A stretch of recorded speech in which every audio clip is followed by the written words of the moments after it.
उनको छोड़े चले आप, जाते रहो आप, अभी जाते रहो, कोई बात नहीं सर, आप देखेंगे आप।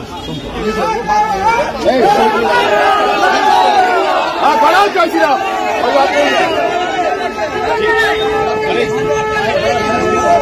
हाँ तुम कितना स्टेटमेंट दे दो, लेकिन आप देख लेंगे, करते रहो। अभी एक्शन तो रात में दिखाएंगे हम, ठीक है।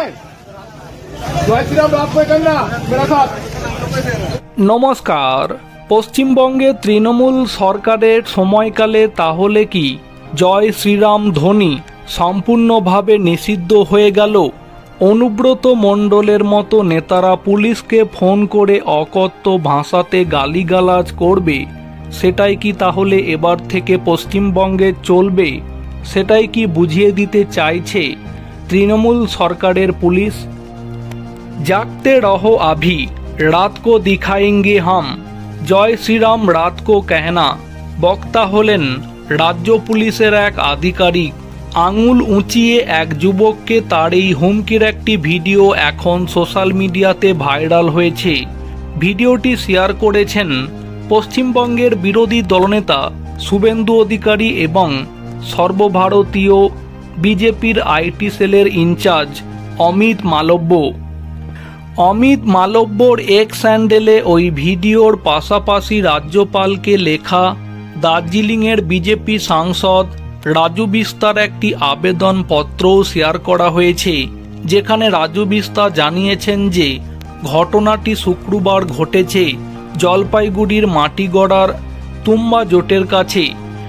তিনি হুমকি দেওয়া পুলিশ আধিকারিকের পরিচয় দিয়েছেন Debashis Bose, WBPS ACP DDI SPC হিসাবে। শুভেন্দু অধিকারী লিখেছেন, পশ্চিমবঙ্গ পুলিশ দিন দিন অনন্য নজির গড়ে চলেছে। সম্প্রতি পুলিশ কর্তার মা বউয়ের উদ্দেশ্যে নোংরা অসভ্য বাক্যালাপ তৃণমূল নেতা করলেও পুলিশ চুপ থাকে এবং কোনরূপ পুলিশি হস্তক্ষেপ ছাড়া রাজনৈতিক নেতাকে প্রশ্রয় দেওয়া হয়। অথচ কিছু যুবক জয় শ্রীরাম ধ্বনি দিলে মমতার চটিচাটা পুলিশের গায়ে লেগে যায়, একেবারে তেলে বেগুনে জ্বলে ওঠে।